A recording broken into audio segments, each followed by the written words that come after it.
vamos a seguir hablando sobre Canaán. ¿Se acuerdan que veníamos hablando de eso, cierto? Y vamos a hablar hoy de un salmo. Vamos a leer hoy un salmo. Todo el tema va a estar relacionado al salmo. Salmo capítulo número 106. Dice así: la rebeldía de Israel. ¿Sí estamos ahí? Espera un segundito, miramos aquí una cosa, que no vayamos a leer otra cosa. Ya. Salmo 106. Dice así. Bueno, léelo, Jessica, por favor. Léelo todo y después retomamos solamente algunos versículos. Salmo capítulo 106. Aleluya. Alabad al Eterno porque Él es bueno, porque para siempre es su misericordia.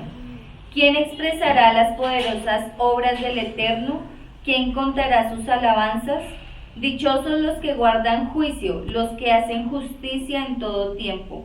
Acuérdate de mí, oh Eterno, según tu benevolencia para con tu pueblo.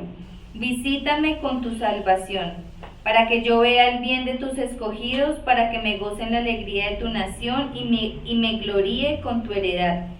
Pecamos nosotros como nuestros padres, hicimos iniquidad, hicimos impiedad. Nuestros padres en Egipto no entendieron tus maravillas, no se acordaron de la muchedumbre de tus misericordias, sino que se rebelaron junto al mar, el mar rojo. Pero Él los salvó por amor de su nombre, para hacer notorio su poder. Reprendió al mar rojo y lo secó, y les hizo ir por el abismo como por un desierto. Los salvó de mano del enemigo y los rescató de mano del adversario. Cubrieron las aguas a sus enemigos, no quedó ni uno de ellos. Entonces creyeron a sus palabras y cantaron su alabanza. Bien pronto olvidaron sus obras, no esperaron su consejo. Se entregaron a un deseo desordenado en el desierto y tentaron a Dios en la soledad. Y Él les dio lo que pidieron, mas envió mortandad sobre ellos.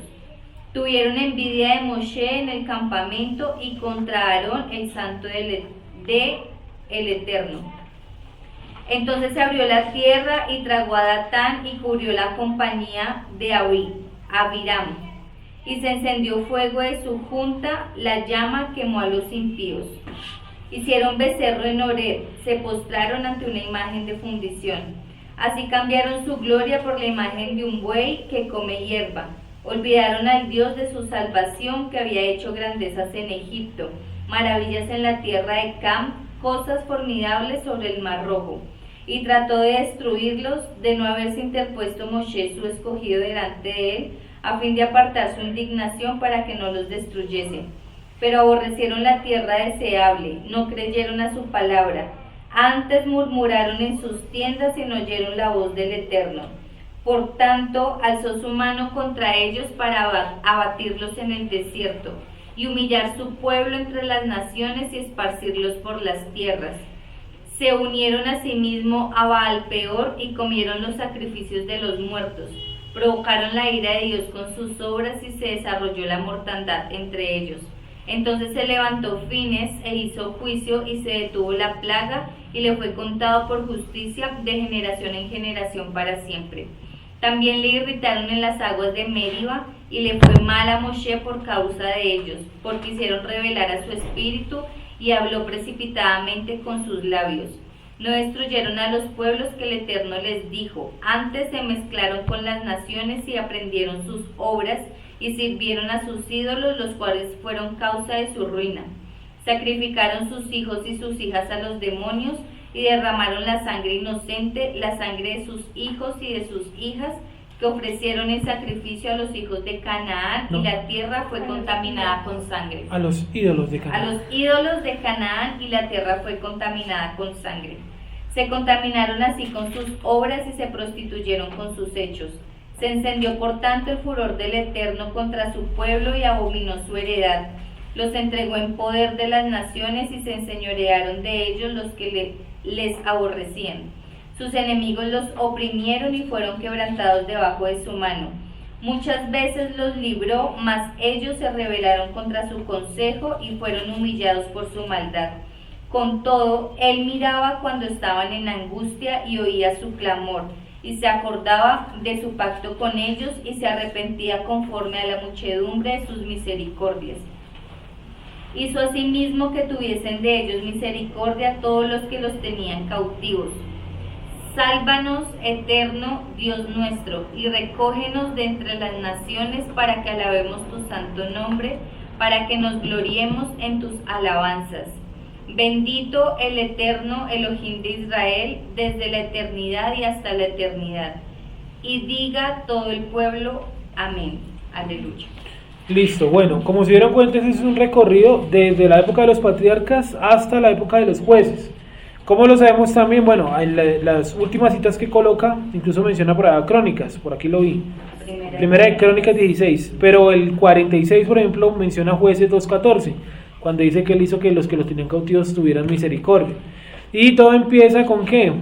Con señalando, ¿cierto?, quiénes son las personas dichosas, los que guardan el juicio del Eterno y los que hacen justicia en todo tiempo. Ya lo hemos dicho un montón de veces, los miércoles lo repetimos varias veces, que la única manera de que usted pueda hacer justicia es que usted está cumpliendo una ley para que usted sea catalogado justo, si no, pues puede ser catalogado como un injusto. Y luego empieza de una vez hablando de los padres. Miren que no menciona a los patriarcas, menciona directamente desde el 6. Pecamos nosotros como nuestros padres, hicimos iniquidad, hicimos impiedad. Está hablando de las personas que salieron de Egipto. ¿Cómo lo sabemos? Porque el versículo número 7 empieza a hablar que ellos se rebelaron junto al Mar Rojo. Eso no hace referencia a Abraham, Isaac y Jacob, ni a las 12 tribus, los patriarcas, ni tampoco a Joseph, sino que hace referencia a la gente que salió de la tierra de Egipto. Bueno, vamos a leer ahora por pedazos. Lee por favor, Jessica, del 1, espérame un segundito, hasta el 8. No, hasta el 9. Hasta el 9. Hasta el 9. Dice: alabad al Eterno porque Él es bueno, porque para siempre es su misericordia. Hay muchos salmos que empiezan así, ¿no? Y hay otros que también terminan así. Creo que aquí incluso que coloca algunos, ¿no? Salmo 105, Salmo 7.1, 118.1, 136.1, en fin. Sigue. ¿Quién expresará las poderosas obras del Eterno? ¿Quién contará sus alabanzas? Dichosos los que guardan juicio, los que hacen justicia en todo tiempo. En todo tiempo, sí. Acuérdate de mí, oh Eterno, según tu benevolencia para con tu pueblo. Visítame con tu salvación, para que yo vea el bien de tus escogidos, para que me goce en la alegría de tu nación y me gloríe con tu heredad. Listo, mira lo que dice. Dice: acuérdate de mí, oh Eterno, según tu benevolencia para con tu pueblo. Visítame con tu salvación. Esa palabra salvación, ¿ahí cuál es? Ya les digo. ¿Cómo? ¿Sí? ¿Tal cual? ¿Yeshua?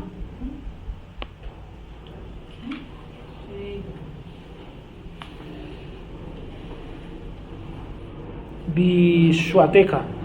Veo. Pero sí coloca porque esa es la raíz. Sí coloca la raíz que es Shua. Y ahí está conjugado y dice entonces Bishuateca. ¿Qué significa eso? Esa es ¿cómo se llama eso? Que no se le puede quitar a las inseparables. ¿Cómo se llama eso? Preposición. Preposición inseparable. Y cuando dice ¿a qué hace referencia?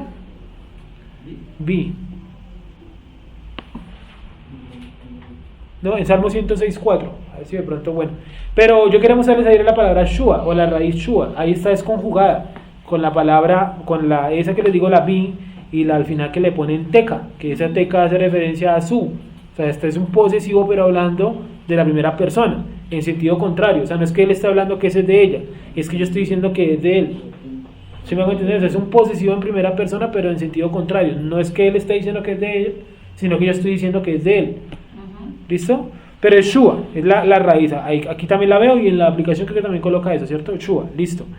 Entonces dice, me causa curiosidad el que estamos leyendo, dice: acuérdate de mí, Eterno, según tu benevolencia para con tu pueblo. O sea que la benevolencia no es individual, la benevolencia es con todo el pueblo en general, porque él hizo el pacto y la promesa con una persona, con Abraham, ¿cierto? Pero a él no le dijo que le iba a hacer a él, que le iba a dejar siendo Abraham. Dice: yo haré de ti una nación grande. Entonces el pacto que le dieron a una persona pasó a ser parte, o pasó a formar más bien una nación.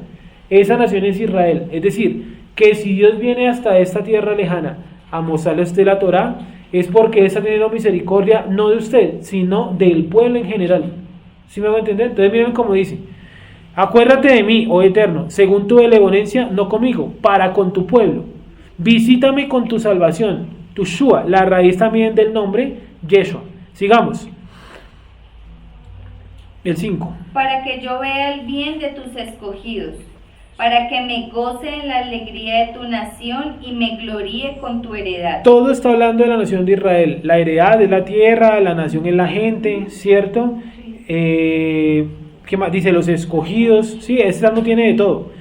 Pero volvamos nuevamente sobre el 4, y es: acuérdate de mí, oh Eterno, según tu benevolencia. O sea que si el Eterno no quiere venir, no quiere tener benevolencia, pues simplemente no la tiene. Acuérdense que en Romanos dice que Dios tiene misericordia de quien Él quiere tener misericordia. Por lo tanto, si tuvo benevolencia de ustedes, porque Él quiso tener benevolencia de usted. Y si no quiso tener benevolencia de X o de Y, es porque no quiso tener benevolencia de ellos, ¿sí?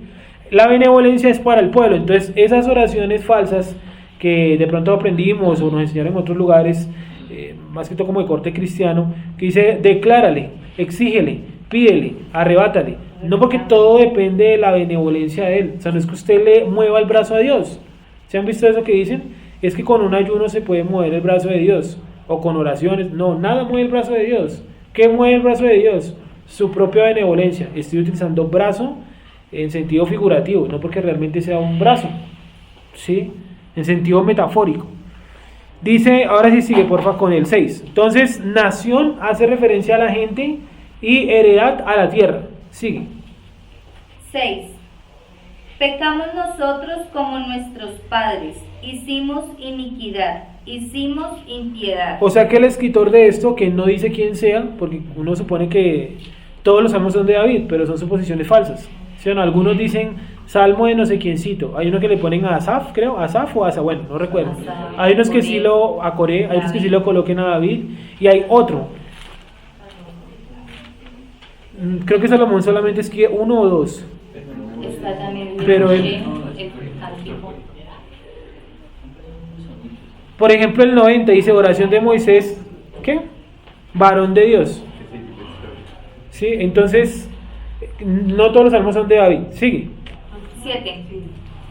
Nuestros padres en Egipto no entendieron tus maravillas. O sea que este salmo, lógico, es escrito después de que el pueblo salió de la tierra de Egipto. Y si seguimos leyendo nos vamos a dar cuenta que es incluso después de la época de los jueces. O sea, esto es de la época de los reyes, este salmo. Hay uno que también es de Natán, ya me acordé, hay varios, bueno, sigue, varios escritores de salmos. Nuestros padres en Egipto no entendieron tus maravillas, no se acordaron de la muchedumbre de tus misericordias. ¿Cómo así que no entendieron sus maravillas? ¿Y cuáles maravillas? Ah, tú en la clase de los salmos, tú dijiste, yo te escuché a ti, algo así de que los salmos habían sido escritos por 7 personas, algo así te escuché. Sí, más o menos, el libro de los Tehilim dice que fue aproximadamente escrito por 10 personas. 10 personas. 10 personas más o menos. Entre esos está David, Coré, Abraham, incluso lo nombran, Moshe, Asaf. Sí, es como la del 90 que dice oración, la del 90, la del 90 dice oración de Moisés, pero probablemente pues eso es un tipo escribiéndolo ya cuando Moisés estaba pues, fallecido. Y obviamente hay pienso otros yo. Que son, hay otros que son pues desconocidos, pero que también se pueden atribuir a los levitas. Y hay un libro que mucha gente suele leer en compañía de este, pero que las Biblias católicas, las Biblias cristianas decidieron dejar por fuera. ¿Qué libro creen ustedes que es? Sabiduría. Eclesiástico, Sabiduría. Sí, hay varios de esos libros, es como dos, ¿no? Sabiduría y Eclesiástico, que son como muy de esta narrativa, como una narrativa poética que tienen un alto contenido teológico. El libro de Sabiduría principalmente, pues a mi parecer, ¿no? Tiene muchísimas cosas que hablan acerca de la idolatría, y pues cosa rara que eso lo maneja principalmente la Biblia católica. Entonces es muy raro que incluya en su propio libro cosas contra la idolatría y ellos no se han dado cuenta. Es lo más irónico del mundo. Sigue que yo quiero llegar es puntualmente a lo de Canaán, pero necesito hacer todo el contexto para no coger el versículo allá solo en el 38. Entonces nuestros padres, disculpen un segundito, en Egipto no entendieron tus maravillas. ¿Qué maravillas en Egipto?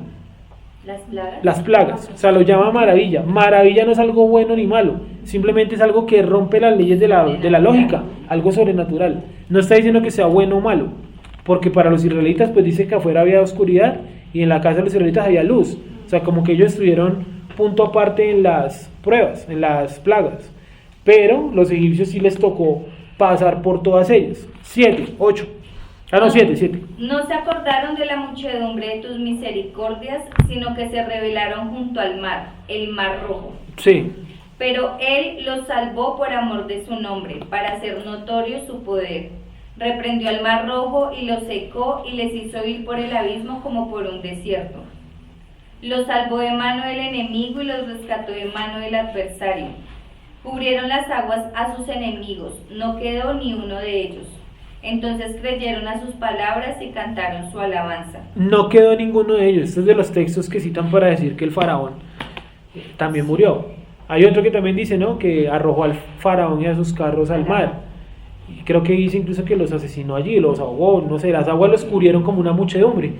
Sí, entonces de eso hay muchas posturas. Sigue, Jessica. ¿Dónde vas? El 13.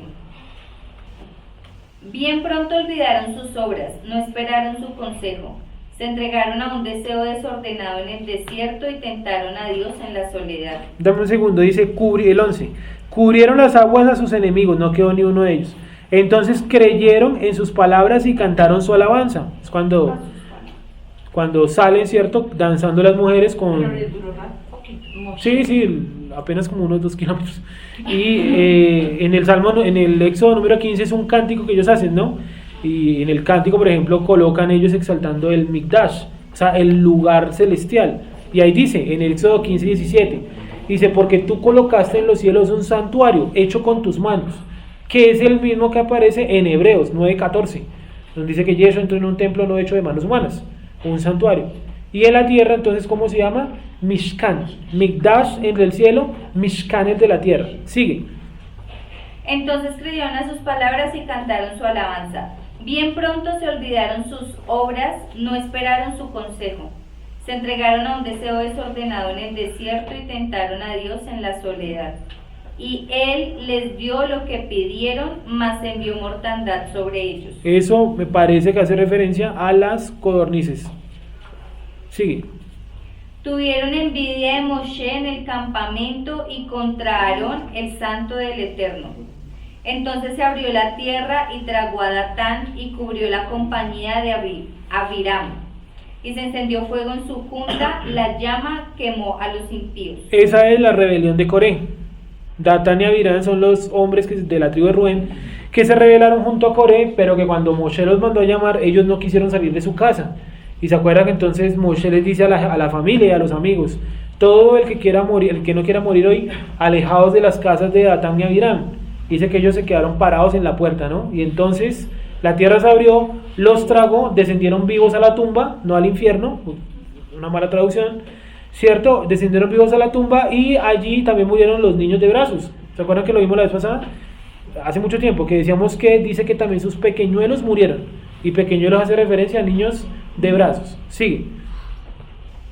Hicieron becerro en Horeb, se postraron ante una imagen de fundición. El becerro de oro. Aquí está narrando como a lo que recuerda o a lo que está según la poética. O sea, no es cronológico, pues. Así cambiaron su gloria por la imagen de un buey que come hierba. Sí, me causa curiosidad que lo baja tanto al buey. O sea, no es un buey. O sea, está colocando la función o una capacidad que tiene el buey es comer hierba, y es que ellos están adorando un animal que simplemente lo que hace es comer hierba, y terminó siendo el centro del culto de ellos durante el becerro de oro. Y ese becerro nunca se fue de los hijos de Israel. ¿Dónde vuelve a salir el becerro? Esta semana lo vimos con algunos que estaban, que los becerros vuelven a salir más adelante y todavía mucho más poderosos, mucho más grandes, mucho más importantes que el primero. Para él cambiar las fechas, primero creó un dios y luego creó ese dios, que fueron realmente dos becerros de oro, los colocó uno en el norte y otro en el centro del país. Y entonces la gente que iba hacia Jerusalén se encontraba con el becerro. ¿Y qué les decían? ¿Para qué van a subir a Jerusalén? Quédense acá. ¿Para quién ir hasta allá? Eso no tiene nada que ver con los judíos. Eso es lo que nos enseñaron a nosotros. No, los judíos hacen parte de otro pueblo. Ellos son el Israel físico y nosotros somos el Israel espiritual. Con ese cuento nos alimentaron durante años y eso es falso. Sí, solamente que nunca nos enseñaron la cuestión de las dos casas. Ese es un tema fundamental. Las dos casas. Si yo no entiendo las dos casas, pues estoy ahí en el limbo entre creerme judío y creerme gentil converso. es un enredo cristiano, cabría de todo. Si no tengo medianamente entendido, que yo creo que la mayoría lo entendemos, ¿cierto? Lo hemos visto, lo de las 2 casas.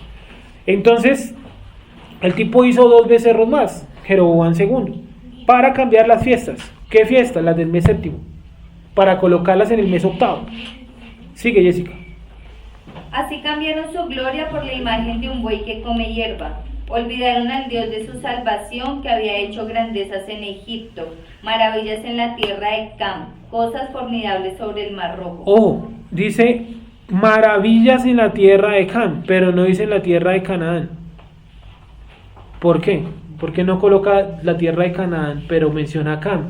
Dice, vuelvo y repito, me perdí, ¿dónde estamos? Allá, maravillas en la tierra de Cam, en la tierra de Cam. ¿Por qué Egipto? Acordémonos, Egipto es descendiente de Cam.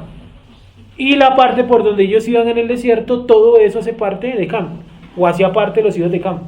Entonces no puede colocar Canaán, porque las proezas que él hizo las hizo, por ejemplo, en Madián. La tierra de Madián pertenece a Cam, o perteneció a Cam. ¿Listo? Toda la parte norte de África, toda la parte de Arabia Saudita, todo eso es de Cam. Entonces las maravillas del Eterno fueron en la tierra de Cam. Repito, África, Arabia y Canaán. Todo eso es la tierra de Cam. ¿Vale? Sigue. Cosas formidables sobre el Mar Rojo. Y trató de destruirlos, de no haberse interpuesto Moshe, su escogido, delante de él, a fin de apartar su indignación para que no los destruyese. Si quieres, yo te doy un pueblo más fuerte que este.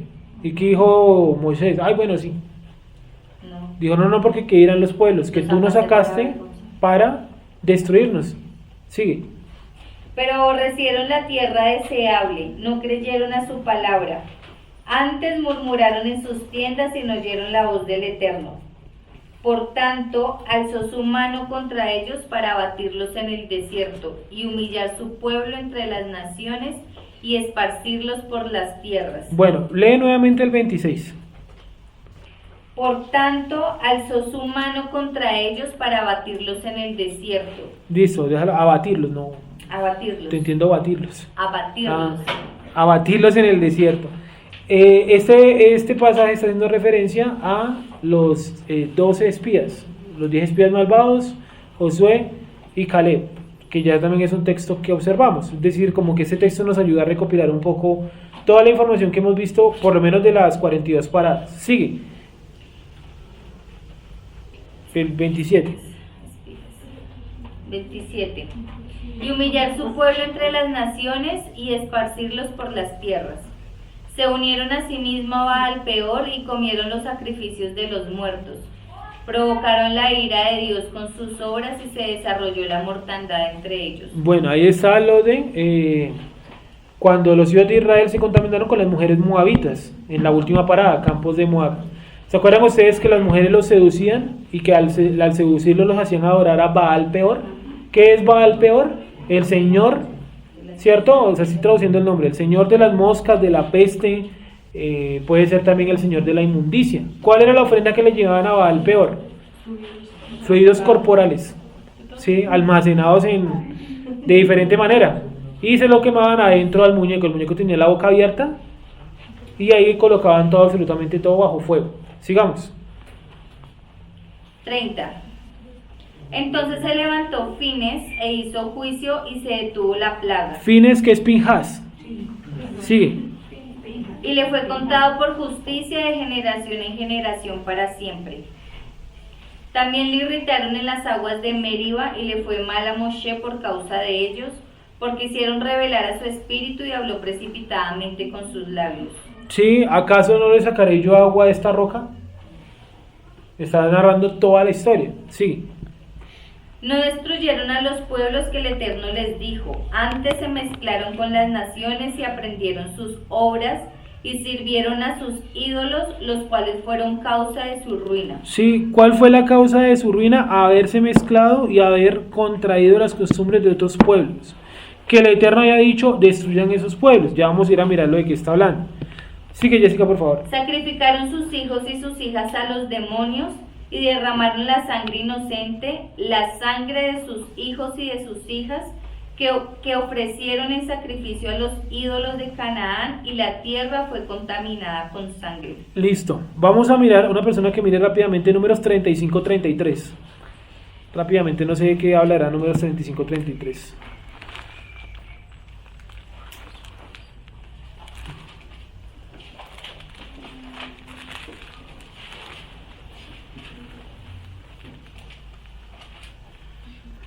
Dice, no profanarán la tierra donde están, porque la sangre humana profana la tierra.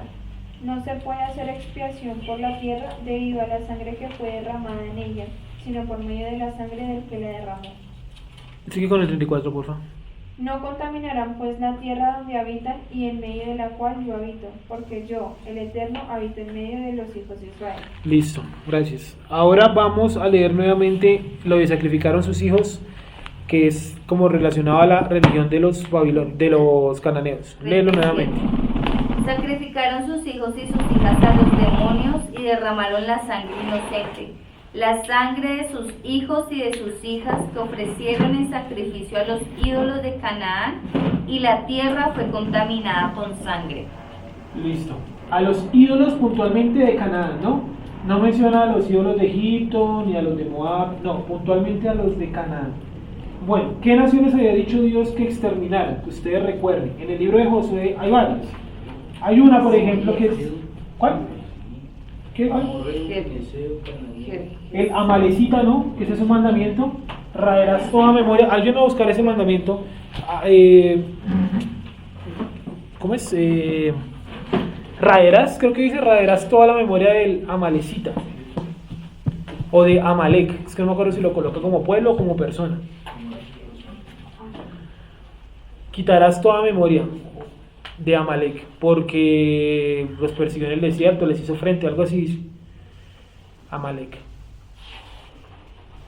Bueno, una de las ciudades que Dios pidió que estudiaran fue Jericó. Entonces aquí coloquemos religión Babilonia, cananea. Vuelve a leer por favor lo de los demonios. Dice: sacrificaron sus hijos y sus hijas a los demonios. Sí, bueno. ¿Será que los cananeos adoraban a los demonios? Éxodo 17:14. Éxodo 17:14. ¿Qué dice? Léelo un momento, a ver si ese es el Y que... Jehová dijo a Moshe, escribe esto para memoria de un libro y diga a Josué que raeré del todo la memoria de Amalek de debajo del cielo. Ese es.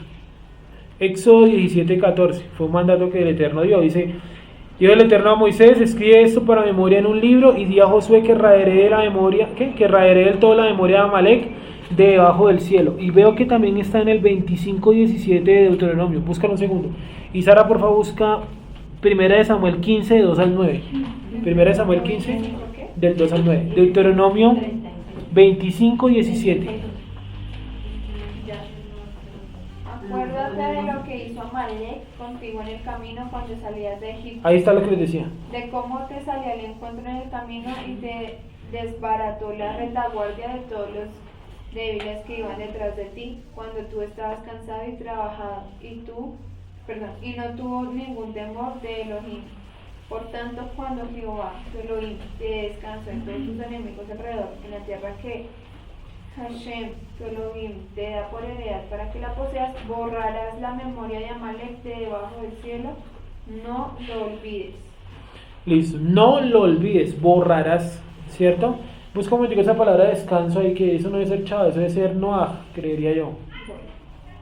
Bueno, sigamos. ¿Cómo era el otro? Anótenlo ahí un segundito. 1 de Samuel 15 del 2 al 9, pero un segundo.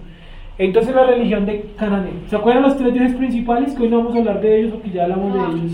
Noah, ¿cierto? Descanso. Vale. La religión cananea. ¿Cuáles dioses tenían? Baal, Acera, Dagón, ¿cierto? Ya dijimos que Dagón fue adorado por ellos, pero ellos no fueron los que se inventaron ese culto, fueron los filisteos. Pero los cananeos adoraban también a Dagón. O sea, es como si una cultura extranjera trajera acá otro dios y los colombianos lo adoraran. Hagamos de cuenta la Virgen María, que es de origen español. O la trajeron ellos, más que ser de origen español. ¿no? También, que es una diosa del agua. Y ellos una diosa del agua del hindú, ellos la tomaron como el dios de ellos. Los cananeos, Baal y Acera. Y los filisteos le metieron este culto también, el culto a Dagón. ¿Dagón cómo era también conocido? Dagón es. ¿Cuál es el culto a la agua? Sí, el dios de los peces, ¿cierto? ¿Se acuerdan que era mitad hombre, mitad pescado, ¿cierto? Del cuerpo, de la cintura para abajo era un pescado y de la cintura para arriba era un hombre, que en sus manos tenía 2 ojos de pescado. Estilo Aquaman. Más o menos, sí. Sí, tenía así. Y estaba siempre puesto de costado. Sí, siempre la cara está de costado. Ese dios, ustedes nunca lo han encontrado dibujado de frente. Sí, después, o sea, usted nunca va a encontrar la imagen del dios así de frente, la cara. Siempre los jeroglíficos lo ponen de costado. De perfil. No hay Ya. Sí, ya lo hemos visto. Lo hemos visto por ahí. ¿Por la simetría de la cara? No, porque todo viene del lenguaje de los egipcios. Y los egipcios dibujaban casi todo siempre de costado. Según ellos, para representar mejor los contornos de la cara. Y usted, por ejemplo, los egipcios casi siempre miran todos hacia la izquierda. Y los babilonios miran casi todos a la derecha. Eso es como algo arqueológico cuando encuentra que tiene como ese patrón. Dime, Olguis. ¿Señor? No serán de izquierda, son de derecha.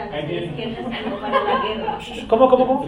Que miraban hacia la izquierda, era algo debido a la guerra. ¿Debido a la guerra? Sí. que no me acuerdo ¿En qué pueblo? ¿En los egipcios o los cananeos? ¿En estos? ¿En los cananeos? Sí, vale. ¿Qué era así, Juan? ¿Cómo era?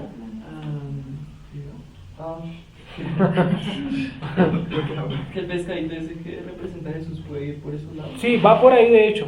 Eso era de una secta que se llamaban los gnósticos. Y los gnósticos, entre muchas creencias que tenían, consideraban que Yeshua venía a ocupar un alto cargo en esta religión. Sí, entonces se han visto que hay muchos textos llamados textos apócrifos. ¿Quién los declaró apócrifos?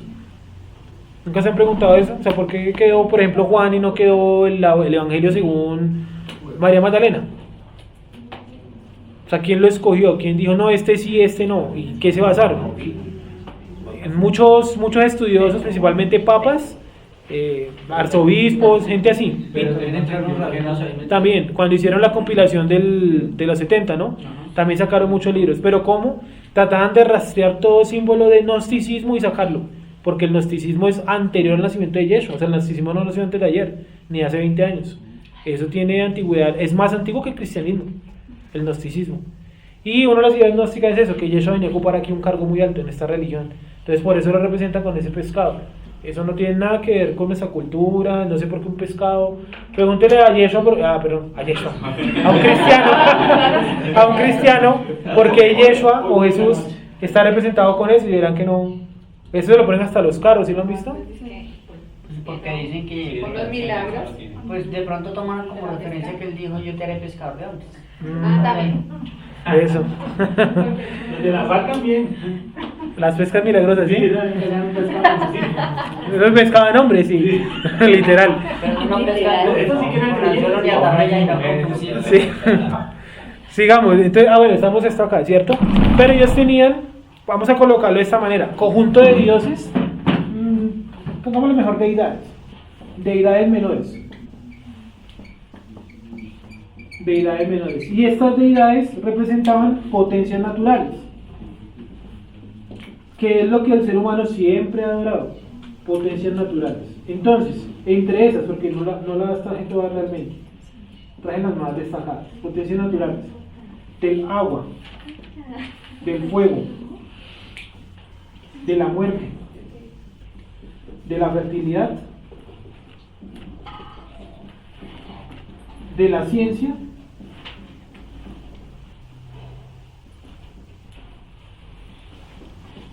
de los niños y de las embarazadas. Exacto. Todas las culturas siempre han adorado las potencias naturales. Las potencias naturales, entiéndase, energías o poderes que ellos consideran que manejan ciertas cualidades o atributos de la naturaleza. Por ejemplo, la fertilidad, la muerte, el fuego. Todas las culturas han tenido siempre esto. O sea, lo que yo les quiero mostrar es que en todas las culturas siempre hay 2 o 3 dioses principales. Y luego colocan todas las potencias. ¿Sí? ¿Cuál es el dios principal? Bueno, es una pregunta muy amplia. ¿Cuál es en la época de... no encuentro cómo mencionar. Bueno, ¿cuál es el dios principal de la cultura griega? Dios principal de la cultura griega, Zeus, ¿cierto? Pero ustedes saben que hay más dioses. Por ejemplo, el dios del trago y el desorden, ¿cómo se llama? Dionisio. El dios, por ejemplo, de las cosechas. Esa no era Creo que es la Baco. mamá de Perséfone. La mamá de Perséfone. ¿Gea? Era la mamá de Perséfone. Gea. Creo que sí es Gea. Baco es el del vino. Coloquemos otra vez, a ver, uno que nos acordemos. Bueno, de la inteligencia, de la sabiduría. ¿Artemisa? No, Minerva. Artemisa no. Minerva. Pero también Atenas. Pero era Atenas. Minerva Sí, lo que era pasa es Roma. que como los griegos y los romanos se mezclaron, se cogieron la misma cultura, entonces uno se confunde los nombres, pero básicamente Pero lo mismo. los griegos es Atenas. Por eso las hojas de vida y casi todos los formularios reciben ese nombre, ¿no? Minerva. Y se han visto que tiene una muñeca dibujada ahí, que tiene como una banda y tal. Esa es la sabiduría, la ciencia. Entonces en todas las culturas, siempre hay 2 o 3 dioses principales. En esta hay 3, uno que es extranjero. Y tienen también unas potencias. ¿Qué tiene de raro esas potencias? Escuchen un segundito. Las potencias, todas empiezan con este apóstrofe, con este nombre, Baal. Todas. Entonces, el dios, por ejemplo, de las moscas o de la muerte, Baal peor. Y así, uno por uno. Había otro que era... ¿Es como el título? Sí, es como el título, es como la categoría. Es como decir usted rey. Sí, no es un nombre. Pues usted le puede colocar a un hijo rey. ¿Sí o no? Pero pues rey es un título. Entonces, Baal, este es el título de todas las potencias menores allá en Canaán. ¿Sí? ¿Y qué tiene? Que este es el dios principal. Baal, solamente Baal. Entonces los cananeos como de la época, más o menos como entre los jueces y los reyes, estoy hablando de nuestro tiempo, del tiempo hebreo, le colocaron a Baal, al dios principal, le colocaron Baal El. Baal El. Baal El. ¿Qué significa El? ¿De dónde sacaron ellos el El? De un lenguaje semítico. Lo más probable haya sido el hebreo. Es decir, ellos, los cananeos, con todo lo que se cruzaban, absorbían algo.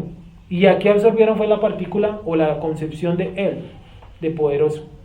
Entonces le comenzaron a decir a su dios, Baal El. Baal El. ¿Listo? ¿Por qué hago esa aclaración? Porque ustedes van a encontrar, cuando de pronto miren los cananeos, van a encontrar muchas etapas de los cananeos. En la primera etapa solamente son Baal y Acera. En la segunda etapa son Baal, Acera, Dagón y las potencias naturales. Y por último es Baal El. Señora. Y la profecía decía, ustedes en ese entonces ya no me dirán ¿qué? Baal, sino que me llamarán como Ishi, algo así, mi esposo. Esposo mío, mi esposo. Ya no me dirán más Baal, mi señor. ¿Listo? Entonces, algo muy importante que hay que destacar, de Baal El, es que los mismos historiadores opinan que estos pueden ser israelitas que apostataron. Ese es un dato histórico, eso no es ni siquiera apostatar. ¿Sí? ¿Y por qué piensan que algunos israelitas apostataron? Por la inclusión de la partícula el. ¿Listo? Entonces, ¿qué fue lo que realmente pasó? Los cananeos estaban absorbiendo todo lo que se les cruzaba por delante y terminaron absorbiendo la palabra el. Y quedó Baal El. ¿Sí? El Señor poderoso. ¿Sí se hace familiar eso? Que eso es como una palabra, una frase que uno le cuesta mucho sacarse. Y eso no es de ahora, eso estaba ahí, miren, desde los cananeos, que cruzaron las dos deidades, Elohim, poderoso, ¿cierto? Y con su Baal. ¿Qué forma tenían los Baales, por lo general? Piensen, para que se hagan una idea, que de pronto en el colegio, o donde se hayan estudiado, de pronto en alguna materia vieron los dioses griegos. ¿Cómo son corporalmente, físicamente los dioses griegos? Bueno, tienen una forma humana, listo. Musculosos, ¿cierto? No tienen absolutamente ningún defecto físico, o sea, no hay ninguno mocho, ni ninguno, nada de eso. Discúlpeme. Esos son los de iglesias, pero estos son más o menos lo mismo. Son hombres casi perfectos, con el cabello largo, etcétera, como con las mismas características, ¿sí? Pero, por ejemplo, algunos han encontrado a algunas potencias de Baal, algunos Baales de esto, que comparten forma animal mezclado con forma humana. También en la cultura griega los hay, que los mitad hombre, mitad cabra son los faunos, ¿cierto? Que los mitad toro, mitad humano son los minotauros, mitad caballo, mitad humano, centauro, ¿sí? Y así, mitad, no sé, mujer, mitad pez, sirena. Ellos también hacen lo mismo. De hecho, pues su Dios es eso, ¿no? Una mezcla. Entonces, trato de mostrarles que todas las culturas tienen básicamente el mismo sistema religioso. El mismo sistema religioso. Y ese sistema religioso existe hoy en día y se sigue reproduciendo. Pensemos ahora en el catolicismo. ¿Cuántos dioses principales tiene el catolicismo?